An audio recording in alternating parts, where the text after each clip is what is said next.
Se ele determinar no seu coração, eu farei grandes coisas na vida dele nessa noite. E se você entrou aqui muitas das vezes cabisbaixo, abatido, talvez até angustiado também, saiba que o Senhor vai te renovar nessa noite pelo poder da sua palavra.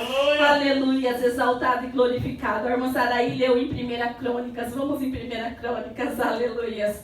Exaltado é o nome do Senhor Jesus, aleluias. Podem tomar os nossos assentos, amados. Louva a Deus por essa oportunidade, aleluias. 1 Crônicas, amados, nós vamos estar lendo no capítulo 16. A nossa irmã leu lá no finzinho, mas eu vou ler um pouquinho antes, é a partir do 8, amém?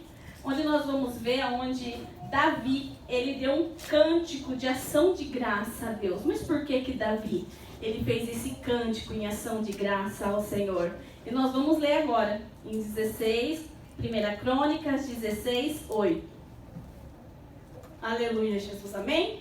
Amém. A Bíblia nos diz assim: louvai ao Senhor, invocai o seu nome, fazei conhecido entre os povos e seus feitos, cantai-lhe, salmodiai-lhe atentamente, falai de todas as suas maravilhas, gloriai-vos no seu santo nome, alegra-se o coração dos que os busca o Senhor. Buscai o Senhor com sua força, buscai a sua face continuamente. Lembrai-vos das suas maravilhas que tem feito, dos seus prodígios, dos juízos da sua boca. Aleluias. Engrandecido é o nome do Senhor, amados. Como eu disse para vocês, quando o Senhor ministrou essa palavra ao meu coração, e Ele disse: se o meu povo realmente buscar a minha face e ansiar pela minha presença, grandes coisas eu farei na vida deles. Aleluias. Amados, a Bíblia nos fala em Crônicas, onde eu vou decorrer alguns dos versículos, mas antes, para que os irmãos possam entender aonde eu quero chegar, quando o Senhor, ele constituiu Moisés para que ele fizesse a arca do Senhor, a arca da aliança, a arca, ela foi orientada por Deus, foi uma ordenança divina. O próprio Deus, ele disse para Moisés a forma que teria que ser construída aquela arca. Em Êxodo 25, verso 10, ali Deus, ele vai dar todas as medidas, ele vai dar a forma, ele vai dar os materiais para que Moisés pudesse fazer aquela arca.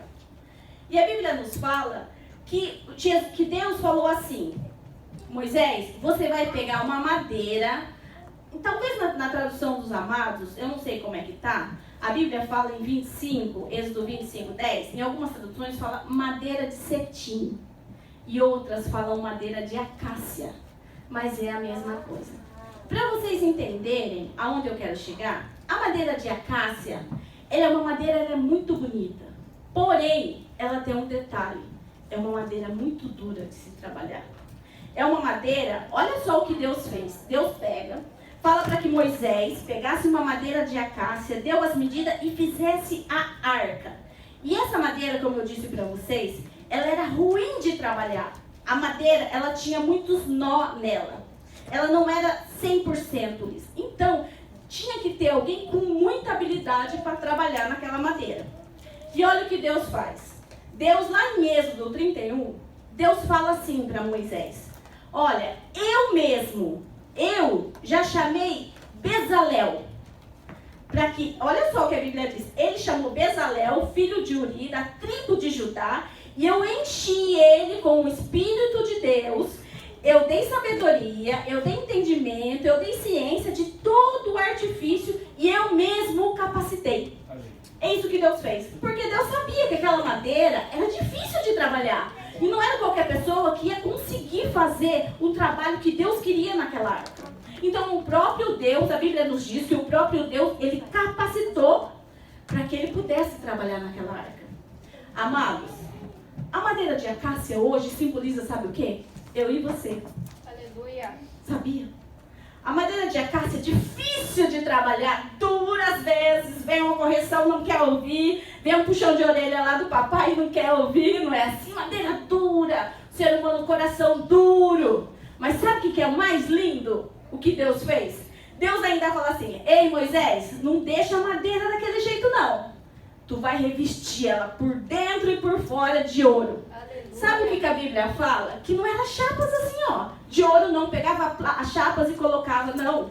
Era ouro puro, ouro em pó. Então betuma a arca por dentro e por fora. Sabe o que eu entendi isso? A madeira de acácia é eu e você. Mas Deus, quando nós aceitamos a Jesus e entregamos nossa vida a Ele, sabe o que Ele faz? Ele betuma a sua glória por dentro e por fora na nossa vida. Então sabe o que acontece? Aquela madeira feia, difícil de trabalhar, começa a se tornar bonita. Sabe por quê? Porque as pessoas olham para nós, já não vê a imperfeição da irmã Ana Paula, já não vê a imperfeição do pastor. Sabe o que vê? A glória de Deus. Quando nós andamos na presença de Deus. Aleluia. Aleluia. Quando nós andamos corretamente na presença de Deus, as pessoas falam, peraí, ela era assim, mas hoje ela está diferente, não é assim? Aleluia. E as pessoas que nos conheciam, nos conhecem hoje. Sabe por quê? Porque o Senhor, Ele betumou nós por dentro e por fora com a tua glória. E ainda mais Ele fala assim, vou betumar, eu escolhi, vou betumar, a madeira é dura? É dura. Mas eu escolhi, vou betumar e ainda vou habitar. Aleluia. Porque é assim que Deus faz. Deus habita. Aleluia. E amados, para que vocês possam entender um pouco mais aonde eu quero chegar, a arca, naquela época, representava a presença de Deus. Então, só para vocês entenderem o quanto era importante a arca do Senhor, quando Moisés, direcionado por Deus, disse que tinha que... Deus falou, Moisés, faça o tabernáculo. Então, eu vou mostrar para os irmãos, claro que muitos já sabem, mas como que funcionava para os irmãos entenderem. Era como se fosse aqui, ali era a porta onde ficavam as pessoas que vinham adorar a Deus. Tinha o lugar do holocausto, que era um pouquinho mais para cá, aonde se queimava incenso. Um pouco para trás tinha o lavatório, que é onde o sacerdote se lavava depois do sacrifício. E depois já tinha um outro lugar, um pouco mais para dentro, que é o lugar santo. Quem que entrava no lugar santo? Os sacerdotes. E lá, de um lado estava a mesa de pães, e do outro lado o candelabro de ouro. Então, só naquele lugar, no lugar santo, somente o sacerdote entrava. E depois dos sacerdotes, tinha um véu que separava o lugar santo do lugar santo dos santos. E no lugar santo dos santos, atrás do véu, é onde estava a arca da aliança.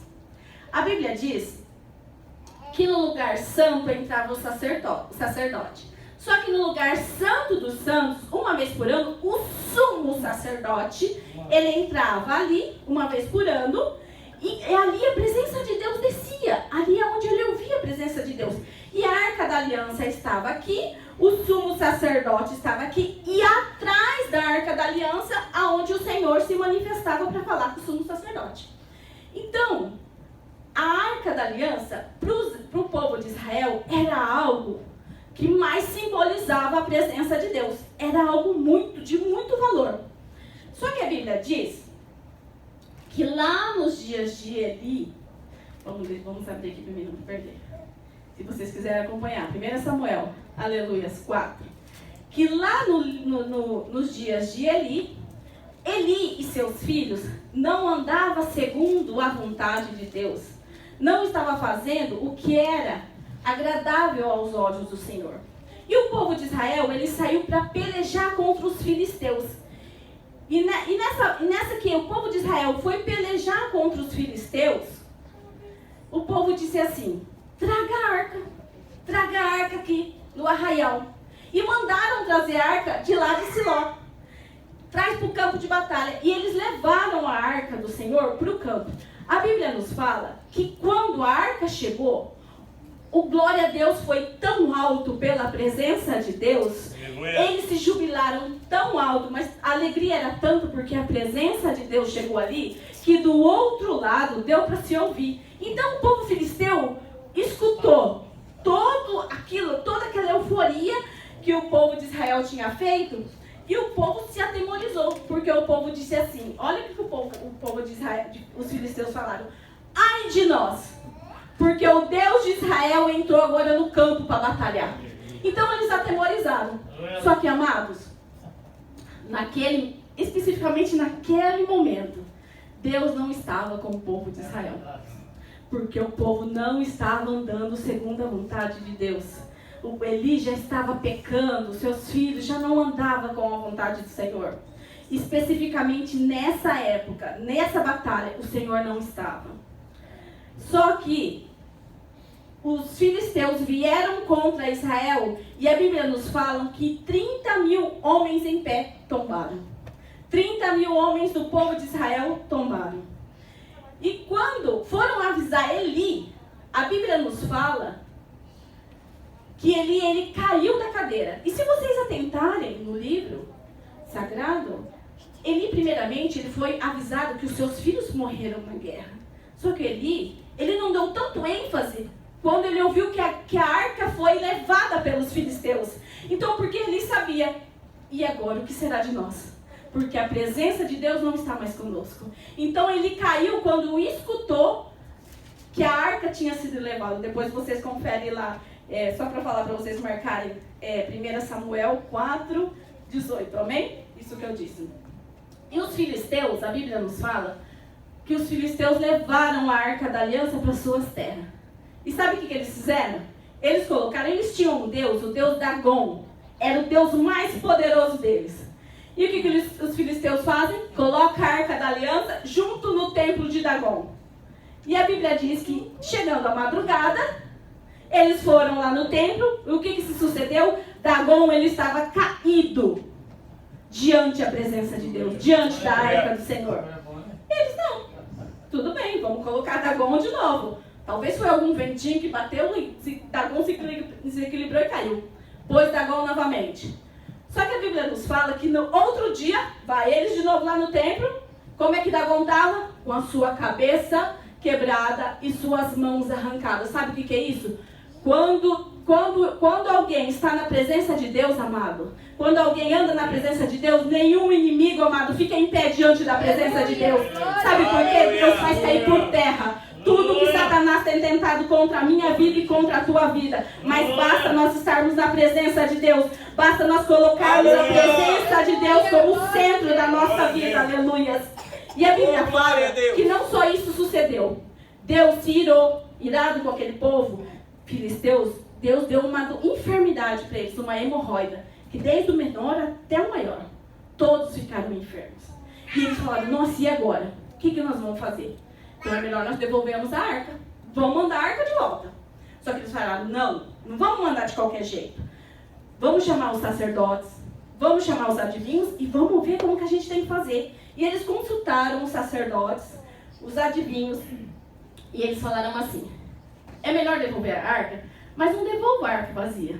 Mande também oferta junto com a arca, porque quem sabe assim, Deus tenha piedade de nós e nos livra dessa enfermidade, porque todo o povo estava enfermo.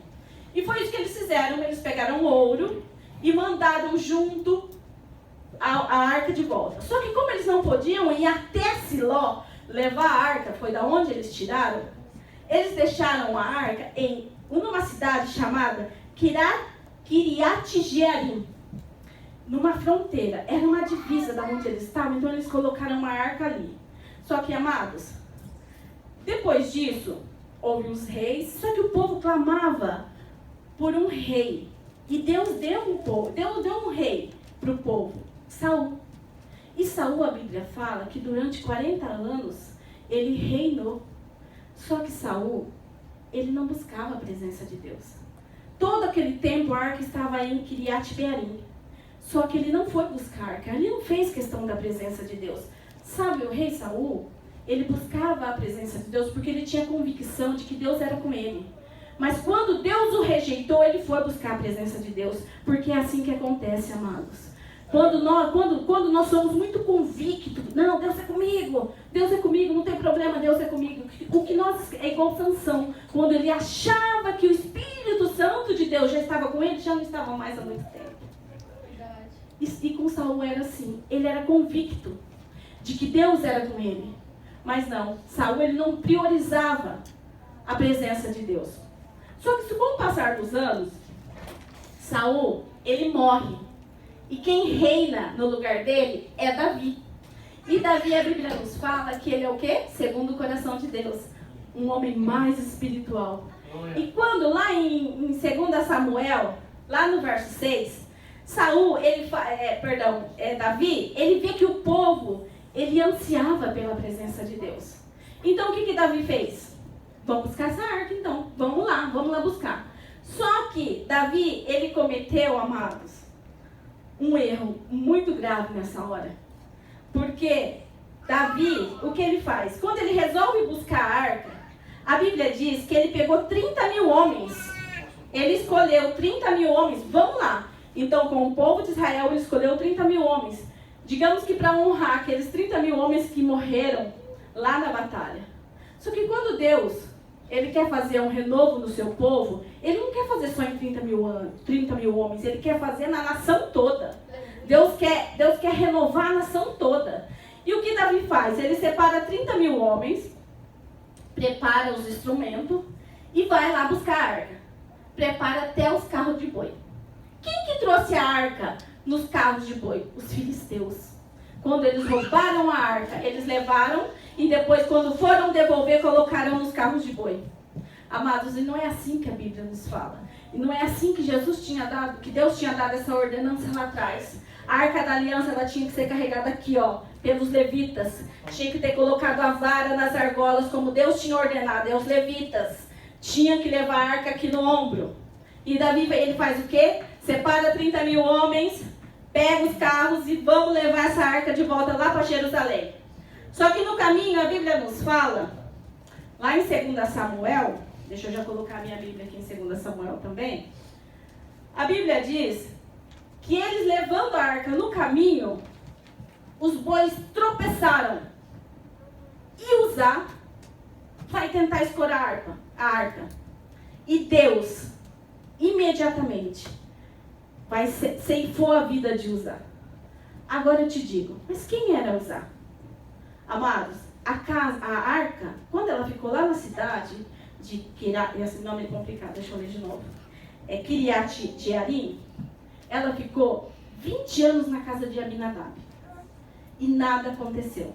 Nada foi transformado na casa de Abinadab. 20 anos. E Abinadab era irmão de Davi. Uzá, ele era sobrinho de Davi. E quando eles carregando a arca, Davi, o Senhor ceifou a vida de Uzá. A Bíblia diz que Davi, ele se entristeceu no seu coração. Mas aí você me pergunta, mas por que o Senhor fez isso? Porque ele só quis amparar a arca. Você sabe por quê? Porque o Uzá, ele não era dos coalitas. É isso, né? Deixa eu marcar aqui. Ele não era. Só os levitas que podiam carregar. Ele já estava fugindo da ordenança de Deus. Aquilo que Deus tinha traçado, ele não estava honrando. Porque é assim comigo e com você. Quando nós fugimos da vontade de Deus e não seguimos aquilo que a Bíblia Sagrada nos ensina, a facilidade de morrer é muito grande, amados. Morrer espiritualmente. Quando nós não seguimos a palavra de Deus. A facilidade de nós sermos ceifados é muito grande. Porque nós não seguimos aquilo que a Bíblia nos ensina. E, amados, a Bíblia, como eu disse, ela ficou 20 anos na casa de Abinadab. E depois que sucedeu isso, Davi falou, eita, como nós vamos levar agora para Jerusalém? Não vamos. Vamos deixar na casa de um homem, Obed-Edom. Esse homem, a Bíblia diz que a arca ficou na casa de Obed-Edom 3 meses. Na casa de Abinadab ficou por 20 anos e nada aconteceu. Só que a Bíblia nos fala que na casa de Obed-Edom o Senhor prosperou, o Senhor abençoou. Aleluia. O Senhor fez maravilhas na casa de Obed-Edom. O que eu entendo, amado? E eu meditando, mas por que na casa de um 20 anos? E por que na casa de outro 3 meses? Qual é a diferença? A diferença está na minha atitude e na sua atitude. Porque quando a arca de Deus ela está na nossa casa, ela tem que ser o centro, amado. Aleluia. Ela tem que ser tudo. Ela está no centro da nossa vida, no centro da nossa casa. Talvez a arca lá na casa de Obed-Edom estava num cantinho lá. Porque tão certo porque quando um dos filhos a arca foi levada, ele foi tocar, então ele não tinha reverência, não conhecia bem o que era realmente a arca da aliança. Só que na casa de Obed-edom foi diferente. Obed-edom, provavelmente um homem simples, a Bíblia diz, colocou no centro. E eu creio, assim, a Bíblia nos fala, mas eu já comecei a imaginar todos os dias Obed-edom falando, vou lá orar ao Senhor, vou buscar, porque a presença de Deus está aqui. Não, espera, eu vou buscar a presença de Deus. Ele priorizava a presença de Deus. Porque quando nós priorizamos a presença de Deus, é assim, não tem como o Senhor não abençoar a nossa vida quando nós priorizamos a presença de Deus, amados. Aleluia. Só que Davi, glória a Deus, ele ouviu falar que a arca estava na casa de Obed e Obed estava sendo abençoado. Davi falou assim, vamos buscar então. Davi prepara. Só que dessa vez, Davi fez o certo. Davi não fez o errado como da outra vez. Davi não separou os 30 mil homens. Davi mandou carta. Em Crônicas está isso. Davi mandou carta para todo o povo de Israel e disse assim, vamos buscar a arca. Davi foi lá, viu como é que tinha que trazer a arca, viu a reverência que tinha que ser com a presença de Deus. Foi lá, leu, pesquisou, olhou, se informou como é que tinha que trazer corretamente a presença de Deus. Aleluia. E Davi vai com todo o povo de Israel buscar a arca. Davi separa os instrumentos e Davi chega até a casa de Obed-edom para transportar a arca de novo para Jerusalém. Amados, e o que mais lindo, que me chama a atenção, a Bíblia nos fala que foi toda aquela caravana, todo aquele povo junto, toda aquela caravana, aquele povo buscar a arca. Só que Davi era rei, amados, não era? Davi estava com as suas vestes reais ali, trazendo a arca. Mas o povo estava tão feliz, ansiando tanto pela presença de Deus. Eu imagino amados, que estava a presença de Deus sendo carregada da forma certa, Davi se alegrando, o povo se alegrando, todo mundo se alegrando. Só que, como diz a Bíblia, ele era rei. E provavelmente, quando o presidente vai sair na rua, ele tem seus seguranças. É fácil chegar perto de um presidente? Não é fácil. Né? E com o rei Davi também não era. Não era qualquer um que chegava na presença do rei. Não era qualquer um que chegava e aí, rei, tudo bem? Pai do Senhor, rei. Não era qualquer um que fazia isso. Então, provavelmente, tinha os seus seguranças também ali. E Davi dançando, Davi se alegrando na presença, e Davi ali, os seguranças tentando. Talvez para que as pessoas não tocassem no rei. Sabe o que Davi faz? Arranca as suas vestes. Sabe por quê? Porque aquilo estava impedindo, todo aquele protocolo estava impedindo dele adorar. Ele fez o quê? Ele arrancou aquelas vestes e falou assim, vou me misturar com o povo. Você sabe por quê? Porque diante do Rei dos Reis, não tem rei, não tem presidente, não tem ninguém maior que o nosso Deus. Não tem ninguém maior que o nosso Senhor, como eu disse no começo. Ele é o Todo-Poderoso, aleluia. Ele é o Todo-Poderoso. E ali Davi, a Bíblia nos fala que Davi arrancou as suas vestes e começou a se alegrar na presença de Deus, aleluia. Porque é assim, amados, quando nós estamos na presença de Deus, não tem pastor, não tem diácono, não tem membro, todos são servos diante da presença de Deus. Todos nós temos que adorar esse Deus, amados, que tem cuidado de mim e de você. Amados, como eu disse, o Senhor ministrou no meu coração fortemente. Se hoje você abrir o teu coração, em 3 meses não será 20 anos, como na casa de Abinadab, não. O Senhor vai mudar a tua vida. O Senhor vai fazer assim a tua vida. Mas basta você colocar a arca como no centro. Basta você colocar a arca da aliança no centro da tua vida. Mas, irmã Ana Paula, é tão difícil, irmã Ana Paula. Não é difícil, porque quando o Senhor está no centro, tudo Ele providencia, tudo Ele faz, tudo Ele age. Aleluias, aleluias, porque o Senhor é assim. Amados, basta uma atitude nossa, onde nós vamos colocar a presença de Deus. Onde nós estamos colocando a presença de Deus na nossa casa. Porque quando a presença de Deus na nossa casa, Dagon não fica em pé não, amados. o pecado não fica em pé, o pecado tem que cair. Aleluia, porque quando nós colocamos a presença de Deus na nossa casa, Dagom ele cai, ele quebra a cabeça, ele quebra as mãos, aleluia. Porque assim não fica pecado, não fica potestade, não fica principado em pé diante da presença de Deus, aleluia. E o Senhor falando ao meu coração, minha filha, coloque-me no centro da tua casa, aleluia. Coloca-me no centro da tua casa, porque toda imundícia e todo pecado vai sair da tua casa, aleluia. E eu te pergunto nessa noite, amados, onde temos colocado a presença de Deus, aleluia. Aleluia, onde temos colocado a presença, talvez naquele quartinho ali que nós entramos de vez em quando, ou no centro da nossa casa, aleluia, aleluia, aleluia. Amados, eu não sei, mas quando eu fui batizada com o Espírito Santo, eu creio que com os irmãos também foi assim. Fui batizada com o Espírito Santo num culto. E ali a presença de Deus foi tão linda na minha vida. Eu senti tão lindamente a presença de Deus. Algo sobrenatural que eu nunca tinha sentido.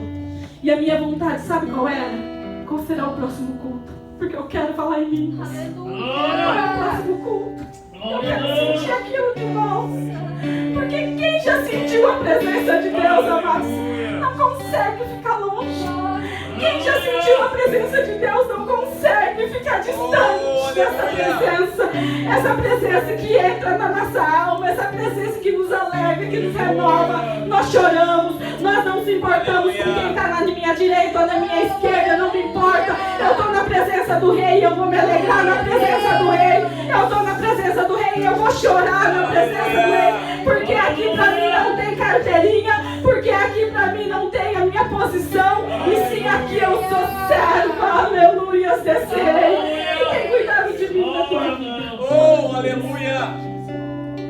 Com a permissão do pastor, os irmãos fiquem em pé, por favor.